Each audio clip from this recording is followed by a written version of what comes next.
ከዓለም የቦክሳይት ማዕድን ምርትና አቅርቦት 20 በመቶን የምትሸፍነው ጊኒ ናት።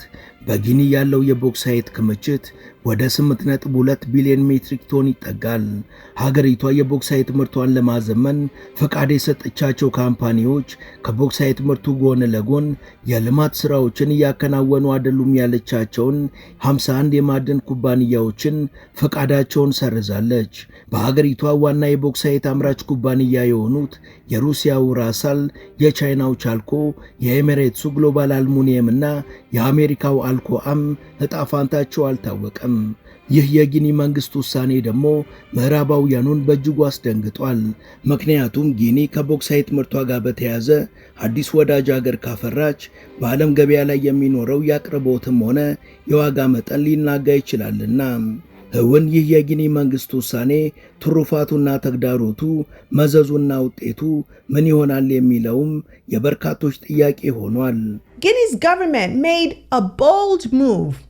They revoked the licenses of 51 mining companies. ኢማራ አፓርታማ ወጣ ማለት ሲያሻውት ምቹ ማረፊያ ቢያከራዩት ረብጣ ገንዘብ የሚያፍሱበት ለኑሮ እጅግ እንዲስማማ ተደርጎ በቱሪስት መናኸሪያዋ ናይሮቢ ኬንያ በኢትዮጵያውያን ባለሀብቶች የሚገነባ ለሁሉም የከተማዋ መዳረሻዎች እጅግ የቀረበ ያለምንም ወለድ በ4 ዓመት ክፍያ እንደ ምርጫው ከ2 እስከ 4 መኝታ ያላቸው መደበኛ ቤቶችን ይረከባሉ። ባለ 2 ሳሎን ቅንጡ መኖሪያዎችም አሉ።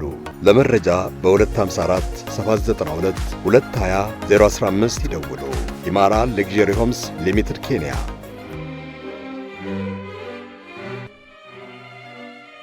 ሰላም በመላው ዓለም የምትገኙ ውድ የመሿለኪያ ቤተሰቦች፣ በዛሬው መሰናዷችን የጊኒ መንግስት የ51 ኩባንያዎችን ፍቃድ መንጠቁን ተከትሎ እየተከሰቱ ስላሉ ጉዳዮችና ስለሚፈጥረው አዎንታዊና አሉታዊ ተጽዕኖች እናወጋችኋለን።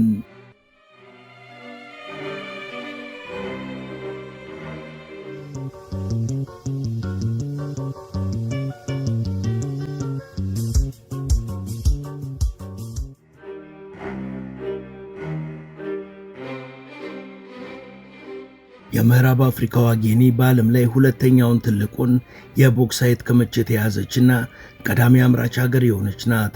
ዘመናዊ ሕይወታችንን ለማስቀጠል የሚያስፈልገንን ይህን ቁልፍ ማዕድን ከእጅ ስልኮቻችን እስከ መኪናዎቻችን፣ ከአይሮፕላኖች እስከ የለስላሳ መጠጥ ቆርቆሮዎች የጊኒ ቀይ አፈር ውስጥ የሚገኘው ቦክሳይት ከሌለ እነዚህ ነገሮች በፍጹም አይኖሩም። ቦክሳይት ከሌለ አልሙኒየም አይኖርም። ይህ ማለት ብዙ ነገሮች ይናጋሉ ማለት ነው። ላለፉት 100 ዓመታት የጊኒ ሕዝብ የውጭ ኩባንያዎች ማዕድኖቻቸውን እየወሰዱ ሲሄዱ ዝም ብሎ ሲመለከት ኖሯል። የተሰበሩ ቃል ኪዳኖች ሀገሪቷን በድህነት ውስጥ የታሰረች እንድትሆን አድርጓል። ነገር ግን ባሳለፍነው ሳምንት የጊኒ መንግስት ድፍረት የተሞላበት እርምጃን ወስዷል። 51 የማዕድን ኩባንያዎችን ፍቃድ ሰርዟል። ይህ ሊሆን የቻለው ደግሞ ኩባንያዎቹ ከመንግስት ጋር በገቡ ስምምነት መሰረት ውላቸውን አክብረው ባለመስራታቸው ነው።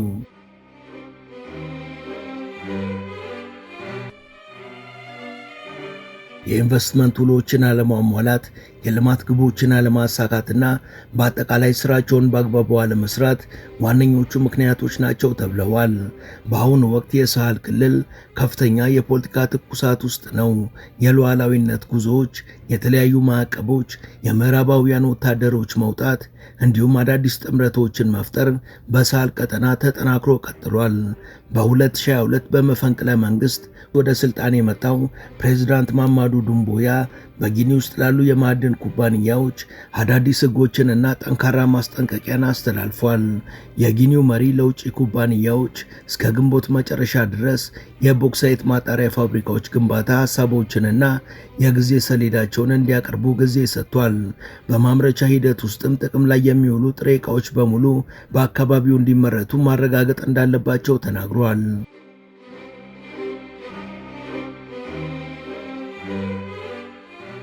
ብዙዎቹ ኩባንያዎች ከመንግስት ጋር ባደረጉት ውል መሰረት ግዴታዎቻቸውን አላሟሉም።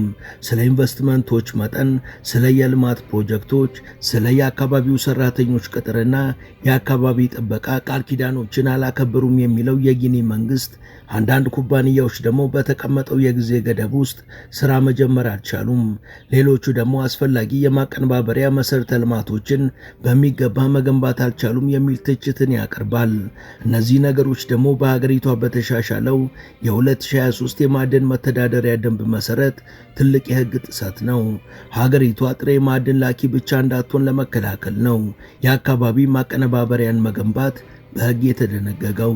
ይህ የመንግስት ህግ ደግሞ ብልሃትን የተሸለመ እርምጃ ነው ተብሏል።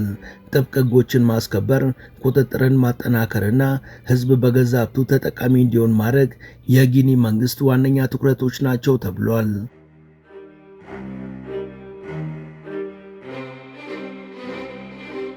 በአሜሪካ የጂኦሎጂካል ሰርቬይ ተቋም ጥናት መሰረት የጊኒ ቦክሳይት ክምችት ወደ 7.4 ቢሊዮን ሜትሪክ ቶን ይጠጋል።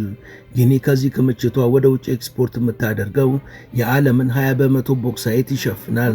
ከቦክሳይት የሚመረተው አልሙኒየም ከስማርትፎኖችና መኪናዎች ጀምሮ እስከ አይሮፕላኖችና የኃይል መሰረተ ልማቶች ድረስ ለሁሉም ነገር አስፈላጊ ነው። በቅርብ ጊዜ የተደረጉ ጥናቶች እንደሚያሳዩትም የጊኒ የቦክሳይት ክምችት እስከ ዛሬ ከነበሩ ግምቶች በላይ ሊሆን ይችላል። የ2023 የጂኦሎጂካል ሰርቬይ መረጃዎች እንደሚያሳዩት በጊኒ ያለው ክምችት እስከ 8.2 ቢሊዮን ሜትሪክ ቶን ሊደርስ ይችላል።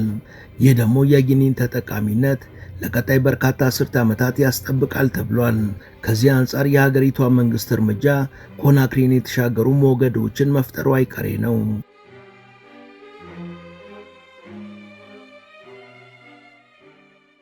በ2024 በመጀመሪያ ሩብ ዓመት ላይ የአልሙኒየም ዋጋ በ15 በመቶ ጨምሯል። ይህም በኤሌክትሪክ መኪናዎችና በታዳሽ ኃይል ቴክኖሎጂዎች ውስጥ አልሙኒየም በእጅጉ አስፈላጊ በመሆኑ ሳቢያ ነው። ይህ እውነታ ደግሞ ለጊኒ ትልቅ የመደራደሪያ ጉልበት ይሆናታል ተብሏል። ምክንያቱም ዓለም ለአረንጓዴ ኢኮኖሚ ሽግግር ይበልጥ ቦክሳይትን ይፈልጋልና። በማሊ በኒጀርና በቡርኪና ፋሶ ያሉ ወታደራዊ መንግስታት በሀገራቸው ሀብት ላይም ሉዓላዊነታቸውን መቀዳጀት ጀምረዋል። ጊኒም 51 የኩባንያዎች ፍቃዶችን መሰረዟም ትርጉሙ ብዙ ነው ተብሏል።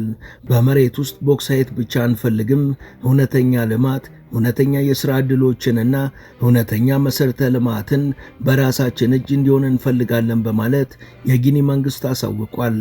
እስከ ዛሬ ሀገሪቷ ወደ ውጭ የምትልከው የቦክሳይት መጠን ባለፉት 10 ዓመታት ጨምሯል። ነገር ግን ድህነት፣ ሥራ አጥነትና ዝቅተኛ ልማት አሁንም የሀገሪቷና የሕዝቧ ተጨባጭ እውነታዎች ናቸው።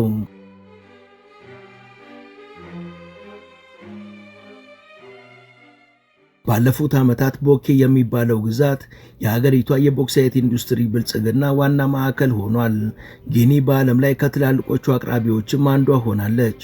ቦክሳይት ወደ አልሙኒየም ተጣርቶ ለመኪናዎች፣ ለአውሮፕላኖችና ለቆርቆሮ ወረቀቶች ያገለግላል። ማዕድኑ ለጊኒ መንግስትና ለኩባንያዎቹ ከፍተኛ ትርፍ ቢያስገኝም በዛ አካባቢም ሆነ በሀገሪቷ ያሉ ብዙ መንደሮችን አውድሟል። ለማዕድኑ ተብሎ የእርሻ መሬቶች ተወስደዋል፣ ማሳዎች ወድመዋል፣ የውሃ ምንጮችም ተቋርጠዋል፣ ቤቶችና ማሳዎችም በአቧራ ተሸፍነዋል።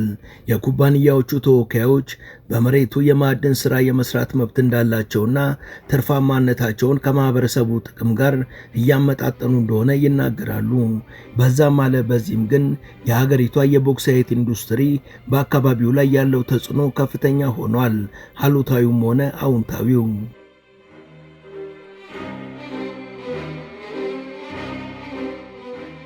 የሂውማን ራይትስ ዎች የ2022 ሪፖርት እንደሚያሳየው የማዕድን ስራዎች ከ100,000 በላይ ሰዎችን ከመኖሪያ ቤታቸው አፈናቅለዋል።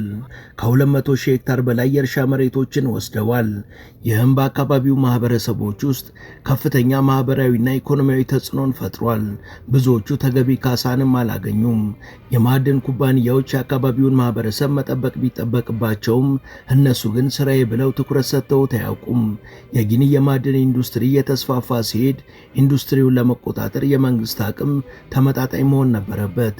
ይህን ማድረግ ካልተቻለ ግን በዚህ አካባቢ ለሚገኙ መንደሮች ሕይወትና ኑሮ ስጋት ሆኖ ይቀጥላል።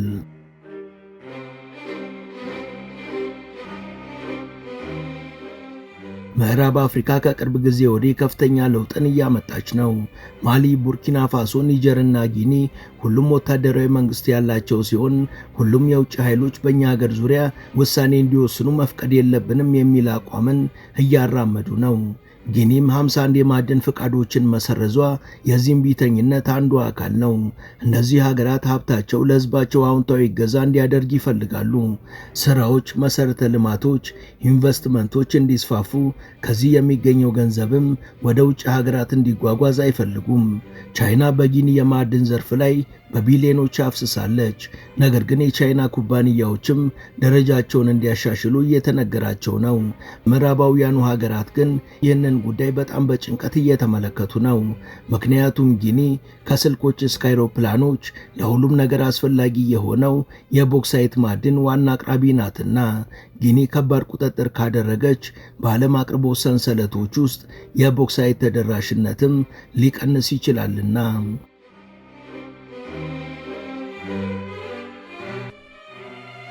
ከዚህ ባሻገር ከቅርብ ዓመታት ወዲህ የቻይና ኢንቨስትመንት በጊኒ በከፍተኛ ሁኔታ ጨምሯል። በ2023 ብቻ ቻይና በጊኒ የማዕድን ዘርፍ ውስጥ ከ3 ቢሊዮን ዶላር በላይ ኢንቨስት አድርጋለች። ይህ ደግሞ ለጊኒ ከምዕራባውያን ኩባንያዎች ባሻገር ሌሎች አማራጮችን ይሰጣታል። ይህ የሳህል ቀጠና ሀገራት አካሄድም አካባቢው የምዕራባውያኑ መድረክ ብቻ እንዳልሆነ በሚገባ የሚናገር ነው። ዋና ዓላማቸውም የእኛን ሀብት ለእኛ ዜጎች የሚል ነው። የማዕድኑ ዘርፍ በጊኒ ውስጥ ዋነኛ የኢኮኖሚ አጥንት ነው። በ2024 ብቻ ጊኒ ከ146 ሚሊዮን ሜትሪክ ቶን በላይ ቦክሳይት ወደ ውጭ ሀገር ልካለች። ይህም ከዓለም አጠቃላይ አቅርቦት 20 በመቶ ያህሉን የሚሸፍን ነው። ኢንቨስተሮች ትላልቅ ልማቶችን ማከናወን ካልቻሉ፣ ግዙፍ ፕሮጀክቶች ከተጨናገፉ፣ ለትምህርት ቤቶች፣ ለሆስፒታሎች፣ ለመንገዶች እንዲሁም ለሁሉም ነገሮች ኩባንያዎች ምንም ሳያበረክቱ መንግስት ወጪ ካወጣ የኩባንያዎቹ ፋይዳ ባዶ ነው የሚሆነው። በአሁኑ ሰዓት ጊኒ ከ30 በላይ ዓለም አቀፍ የማዕድን ኩባንያዎችን ታስተናግዳለች። ከነዚህ ውስጥ ዋናዎቹ የሩሲያው ሩሳል፣ የቻይናው ቻልኮ፣ የኤሚሬትሱ ግሎባል አልሙኒየም እና የአሜሪካው አልኮአ ናቸው። የጊኒ መንግስት የቅርብ ጊዜ የፍቃድ ስረዛዎቹም ከነዚህ ትላልቅ ተጫዋቾች አንዳንዶቹን ጨምሮ ብዙ ኩባንያዎች ላይ ተጽዕኖ አሳድረዋል።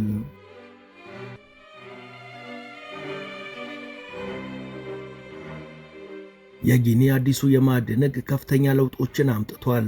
ከዋና ዋና ለውጦቹ መካከል ሁሉም አዳዲስ የማዕድን ፕሮጀክቶች ቢያንስ 30 በመቶ የጊኒ ባለቤትነት እንዲኖራቸው የሚጠይቅ ሕግ ነው።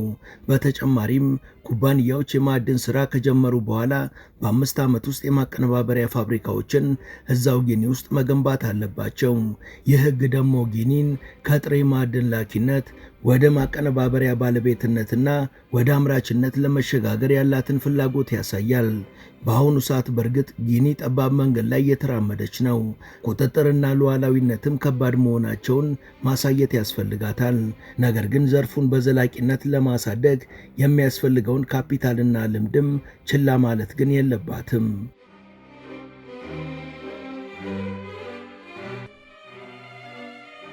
ጊኒ ማድረግ ካለባት ነገሮች የመጀመሪያው በአካባቢ አቅምና መሰረተ ልማት ላይ ማተኮር ነው።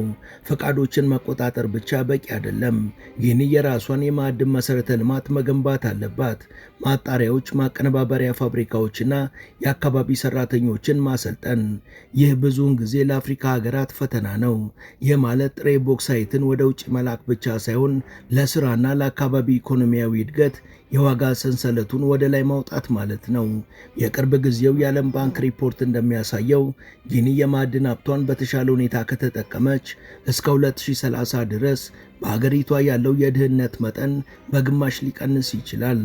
ሪፖርቱ እንደሚያሳየው ጊኒ ከጥሬ ማዕድን ላኪነት ወደ ማቀነባበሪያ ባለቤትነት ከተሸጋገረች እስከ 300,000 የሚደርሱ አዳዲስ ስራዎችን መፍጠርና የሀገሪቷን ጠቅላላ የሀገር ውስጥ ምርት በ25 በመቶ ማሳደግ ትችላለች። ሁለተኛ ማህበረሰቦችንና ባለድርሻ አካላትን ማሳተፍ አለባት። የአካባቢው ማህበረሰቦች የትርፉ ተቋዳሽ ሆነው ጥቅሙን ማየት አለባቸው። ይህ ማለት የተሻለ የአካባቢ ጥበቃ፣ ፍትሐዊ ካሳና ማህበራዊ ኢንቨስትመንቶች ማለትም ትምህርት ቤቶች፣ ጤና ጥበቃና መንገዶች መገንባት አለባቸው። ያለ ማህበረሰብ ድጋፍ ፕሮጀክቶች ተቃውሞና መዘግየት እንደሚገጥማቸው ግልጽ ነው።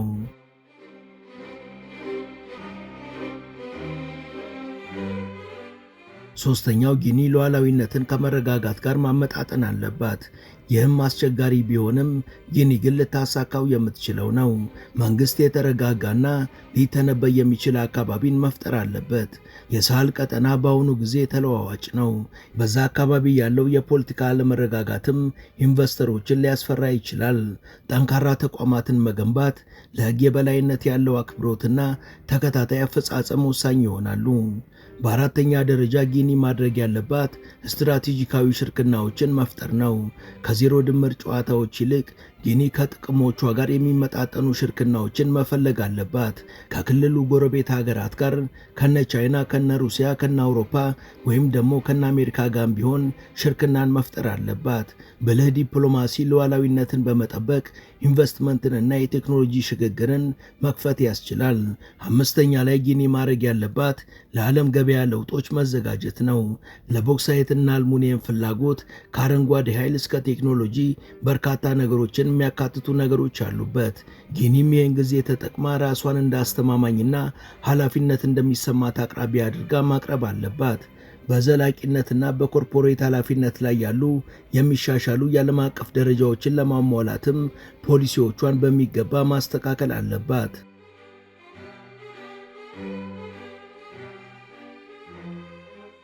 ዋናው ነጥብ ጊኒ በመንታ መንገድ ላይ መቆሟ ነው። ድፍረት የተሞላበት እርምጃዋ በትክክል ከተተገበረ ፍሬ ሊያፈራ ይችላል። ለመላው አፍሪካ የሀብት ሉዓላዊነትም በትክክል የተሰራ ሞዴል ልትሆን ትችላለች፣ ወይ ደግሞ ወደ አስተዳደር ችግርና የአጭር ጊዜ ጥቅሞች ውስጥ ልትወድቅ ትችላለች። በአሁኑ ጊዜ መላው ዓለም ጊኒን እየተመለከተ ነው። በጊኒ የሚከሰተው ነገርም በመላው አፍሪካ የሀብት አስተዳደርን የወደፊት ሁኔታ ሊቀርጽ ይችላል። ይህ የነ ቡርኪናና የነ ጊኒ እርምጃ አሮጌ ህጎች በአፍሪካ የተሰበሩ መሆናቸውን በግልጽ የሚያሳይ ነው። የዓለም አቅርቦት ሰንሰለቶች ለወሳኝ ማዕድናት በመንታ መንገድ ላይ ናቸው እና እነዚህ ሀገራት ላይ የሚከሰተው ነገር በየቦታው ባሉ ኢንዱስትሪዎች ውስጥ ተጽዕኖ ይፈጥራል፣ ከቴክኖሎጂ እስከ ንጹህ ኃይልና የጦር ምርቶች ድረስ። በጊኒ ቦክሳይትና በሌሎች የአፍሪካ ሀገራት ሀብቶች በሰፊው የሚተማመኑ ሀገራትም እንዴት እንደሚሳተፉ እንደገና ማሰብ አለባቸው። ይህ ደግሞ ስለ ውሎችና ስለ ውጭ ላኪነት ብቻ አይደለም። ይህ የሉዓላዊነት ጉዳይ ነው። ፍትሐዊ ሽርክናዎችን ማረጋገጥና ባለጸጋ ሀገራት እነዚህ ሀገራትም ለህዝባቸው እውነተኛ ጥቅሞችን እንደሚፈልጉ መገንዘብ አለባቸው።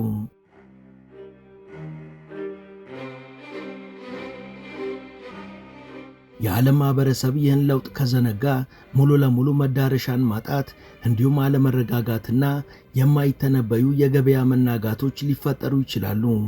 አፍሪካ በዓለም የሀብት ፖለቲካ ውስጥ ከዚህ በኋላ ፓሲቭ ተጫዋች አይደለችም። ሀገራቱ በወታደራዊ መንግስታቶች ስር ቢሆኑም ባይሆኑም ሁሉም መንግስታት ግን በጠረጴዛው ዙሪያ ቦታቸውን እየጠበቁ ነው፣ በራሳቸው ውሳኔ ነገሮችን ለማስጓዝ። ለጊኒ ደግሞ ወሳኙ ነገር ከዚህ በኋላ የሚከሰተው ነው። መንግስት ሉዓላዊነትን ከግልጽ ፖሊሲ ጋር ያመጣጥናል ወይ? ከማህበረሰቦችና ኢንቨስተሮች ጋርስ በአንድ ላይ የጋራ መተሳሰብ ይገነባሉ ወይ?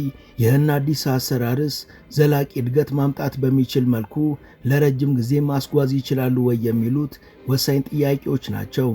ምክንያቱም የጊኒ ቀጣይ እርምጃዎች ከፍተኛ እምቅ ኃይልን ሊፈጥሩ አሊያ ደግሞ አስከፊ አለመረጋጋትን ሊያስከትሉ ይችላሉና።